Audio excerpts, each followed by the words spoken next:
नमस्कार। छोटे भाई की छोटी बातों में फिर से आपका स्वागत है। मैं आज आपको एक अजीब दास्तान या एक किस्सा सुनाना चाहता हूँ। और ये दिन था मई की 1 तारीख, जो विश्व श्रमिक दिवस मनाया जाता है। और इस वर्ष इत्तेफाक से वो बुद्ध पूर्णिमा का दिन भी पड़ गया था। स्थान था कानपुर से करीब 20 किलोमीटर दूर चौबेपुर के पास एक ईंट के भट्टे का। पश्चिम में सूरज ढलते जा रहा था। पूरब में गुलाबी गोले के तरह चांद क्षितिज को चीर रहा था। और बगल में राजमार्ग नंबर 24 पर एसयूवी गाड़ी फराटे भर रही थी। उनके मालिक हो सकता अपने अपने सुंदर आशियाने तक जा रहे थे, जिसे ईंट पत्थर से ही बनाए गए होंगे।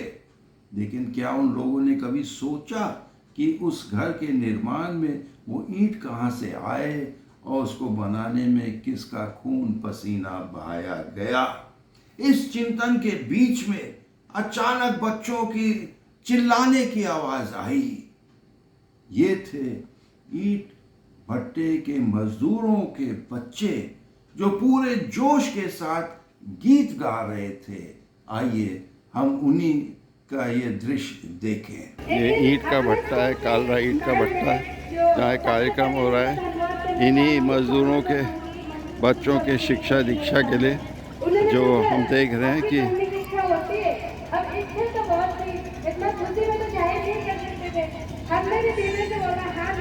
विजया दीदी के नेतृत्व में और उनके इशारे पे ये काम हो रहा है। 12वीं पास से लड़की क्या पढ़ेगी, क्योंकि 1 से 5 तक स्कूल जाता है। लेकिन हम बहुत ऊंचे लेवल पे पहुंच के भी हम छोटी छोटी चीजें भूल जाते हैं, मतलब नहीं कैच कर पाते। Then we always should respect to others. कि अगर उस वक्त मैं सोचती कि मैं 12वीं पास में क्या करूंगी पास के स्कूल में जाके, तो शायद मैं अपनी बहुत सारी कमियों को नहीं सुधार पाती और हमेशा एक मन में ईगो बना रहता, यानी कि घमंड रहता किसी न किसी चीज का। तो उन्होंने मुझे अवसर दिया। अब मैं आपको बताऊं कि इन बच्चों के सपने को साकार करने के पीछे किसका हाथ है। वे हैं विजया रामचंद्रन, जिसे प्रेम और श्रद्धा के साथ हम लोग विजया दीदी कहते हैं। आपको यह जानकर हैरानियत होगी कि आपके पूज्य पिताजी और कोई नहीं बल्कि हमारे पूर्व राष्ट्रपति आर वेंकटरमन साहब हैं। और आपके पति डॉक्टर रामचंद्रन हैं, जो दशकों तक कानपुर आईआईटी में प्रोफेसर के रूप में तैनात रहे। जहां एक तरफ पति विज्ञान आईआईटी में के छात्रों को दे रहे थे, उस दूसरी ओर उनकी पत्नी इन गरीब बच्चों, निस्सहाय बच्चों को प्रारंभिक शिक्षा दे रही थी। आइए हम देखें उन्हीं के शब्दों में, विजया दीदी के शब्दों में, किस प्रकार वे बच्चों को प्रोत्साहित कर रही है।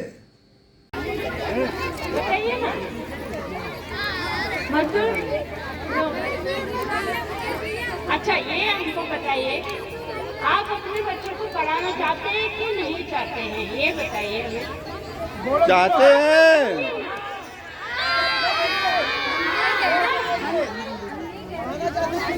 कैसे पढ़ाएंगे? देखिए, यहाँ एक स्कूल है, अपना स्कूल हम लोग चला रहे हैं इसको, ठीक है। पर आप गांव में जाएंगे और दूसरी जगह पे जाएंगे, आप सुनिए प्लीज, बच्चे लोग बात नहीं करते। तो हम ये कह रहे हैं, आप लोग आगे इन बच्चों की पढ़ाई गांव में कैसे कराएंगे, जहाँ भी आप जाएंगे, आप लोग जवाब दीजिए हमें प्लीज। आप लोग बताइए, पेरेंट्स बताइए हमें, क्या करेंगे आप लोग, कैसे पढ़ाएंगे बच्चों को? यहाँ से आप जा रहे हैं, 1 महीने के अंदर चले जाएंगे। इस अनोखे सेवा कार्य की अधिक जानकारी के लिए मैंने अपना स्कूल संस्था के कोऑर्डिनेटर संगीता वर्मा से बात की, क्योंकि उस समय कार्यक्रम चल रहा था तो आवाज इतनी साफ नहीं आई, लेकिन फिर भी सुन लीजिए। अपना नाम? नमस्ते, मेरा नाम संगीता है। मैं अपना स्कूल से लगभग 21 सालों से जुड़ी हुई हूँ और अपना स्कूल की शुरुआत विद्या दीदी ने लगभग 40 वर्षों पूर्व की थी और ये अपना स्कूल ईंट भट्ठों पे चलते हैं और अभी वर्तमान में अपना स्कूल के 21 सेंटर कानपुर में चल रहे हैं, जिसमें लगभग 700 बच्चे पढ़ रहे हैं। और अभी जो बिहार से, झारखंड से लेबर आती है, ये सारे प्रवासी होते हैं। जब ये 8 महीने के लिए यहाँ काम करने के लिए आते हैं तो हमारे सेंटर यहाँ पे चलते हैं। उसके बाद ये वापस अपने गाँव बिहार झारखंड चले जाते हैं। तो इन बच्चों की पढ़ाई ब्रेक हो रही थी, इसलिए विद्या दीदी ने सोचा कि इन बच्चों को हम पढ़ाई से कैसे जोड़ के रखें। तो ये जब अपने गांव वापस जा रहे हैं तो वहाँ पे भी वो सेंटर चला रही है। लगभग हमारे 5 सेंटर वहाँ पे चल रहे हैं और जो ये बच्चे बिहार झारखंड से आ रहे हैं उनके लिए जो रेजिडेंशियल हॉस्टल। तो मैं आपको पूरा किस्सा बता दूं। संस्था का नाम है अपना स्कूल, जो अपने आप में अनोखा है। लोग स्कूल किसी महापुरुष या संत के नाम से रखते हैं, लेकिन यहाँ का टाइटल है अपना स्कूल, अर्थात इन सब के लिए, किसी और के लिए नहीं। जो आप, ये वास्तव में असली समाजवाद है, क्योंकि ये पूर्ण रूप से समाज को समर्पित है और ये गत 40 वर्षों से चल रहा है। संगीता हमें बताती है कि इस समय के 24 शाखाएं खड़ी हो गई हैं, जिसमें से एक बिहार और झारखंड में भी है और बाकी 22 शाखाएं कानपुर के इर्द गिर्द है। अब तक 20,000 बच्चों ने अपना स्कूल से शिक्षा ग्रहण किया और वर्तमान में 800 ईंट भट्टे के बच्चे, मजदूरों के बच्चे उसमें पढ़ रहे हैं। अब चौंकाने वाली बात सुनिए कि इन्हें 20,000 बच्चों को कॉपी, किताब, स्टेशनरी, यूनिफॉर्म, जूते, गरम कपड़े तक दी जाती है और फीस कितना? 0। निःशुल्क सेवा की जा रही है। और चौंकाने वाली बात, सरकार से उनको 1 कौड़ी पैसा नहीं मिलता है। हमें सोचने को मजबूर करता है कि सरकारें जो है, कोई भी सरकार हो, क्रिकेटर, फिल्म स्टारों के ऊपर करोड़ों रुपए फूंक देते हैं, उनको भारत रत्न और पद्म विभूषण देते हैं, लेकिन जो निस्वार्थ सेवा कर रहे हैं वो अनदेखी रह जाते हैं, तो उनको 1 कौड़ी पैसा नहीं मिलता है।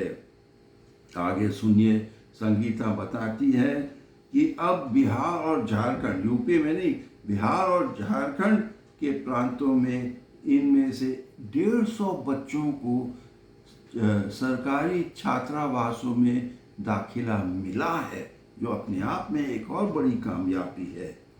आइए अब हम इन बच्चों की आत्मविश्वास की कुछ झलक देखें। छोटी सी जिज्ञासा थी अंदर जानने की, और एक चीज बहुत अच्छी थी मेरे अंदर कि लोगों, मतलब अजनबी लोग होते थे, फिर भी जाके हम उनसे बात कर लेते थे, पूछते थे। हाँ, वो थोड़ा बिहेवियर अलग होता है, लेकिन हम डरते नहीं थे। तो हम भी शहर वालों से मिले, वो कानपुर के लोग थे, स्कूल गए। अब हम सोचे इतनी बड़ी लड़की को कौन पढ़ाएगा, ये सोच के परेशान थे। तो ऐसे रोज अंदर से इच्छा होती थी स्कूल जाने की, लेकिन भट्ठे में तो 3 ही लोग थे, मैं, भाई और मम्मी। मेरे पापा आए और भट्ठे का काम देखा और इसके बाद बोला मुझसे नहीं होगा, छोड़ के चले गए। ये हमारे, अब मैं ये नहीं कहूँगी कि पापा मेरे वहाँ गलत थे कि छोड़ के चले गए, क्योंकि जैसी भी सिचुएशन आती है वो कुछ ना कुछ सिखा के जाती है, आपको कुछ ना कुछ एक हिस्सा छोड़ जाती है। अब देखिए किस प्रकार एक पिता, अभिभावक अपने साथियों को प्रोत्साहित कर रहे, आह्वान दे रहे हैं कि वे अपने बच्चों को आगे बढ़ाएं और उनको शिक्षा दें। बाप का बात नहीं मानोगे, मम्मी की बात नहीं मानोगे तो तुम किसको बात मानोगे? जिसको घर से निकाला जाए उसको पैसा, उसको घर रहना, लड़का को मत देना कि आगे ताकि ही आगे बढ़ सके। इसलिए कि दीदी जी बोला, उन्हें हम बच्चे को डांटे समझाएं। अभी भी देखो बच्चा 11वां क्लास में वहाँ पटना में पढ़ रहा है, अच्छी तरह से, बढ़िया से। सभी को दीदी को भैया भी सब धन्यवाद देते हैं।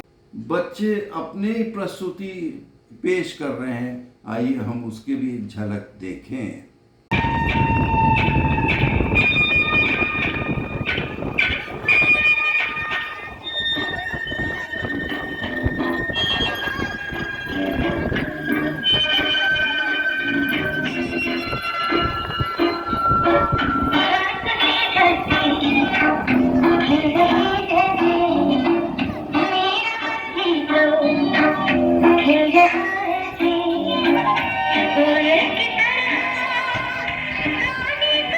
बेटी तो बोझ है, बेटी तो पराया धन है।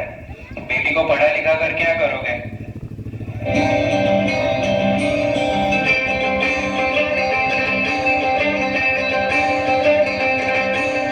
बाबुल प्यारे सजन सखारे सुनो मेरी मैया, तुझ नहीं मैं किसी के सर का ना मझधार में नैया, पतवार बनूंगी लहरों से लड़ूंगी, और मुझे क्या बेचेगा रुपया, ओ मुझे क्या बेचेगा रुपया।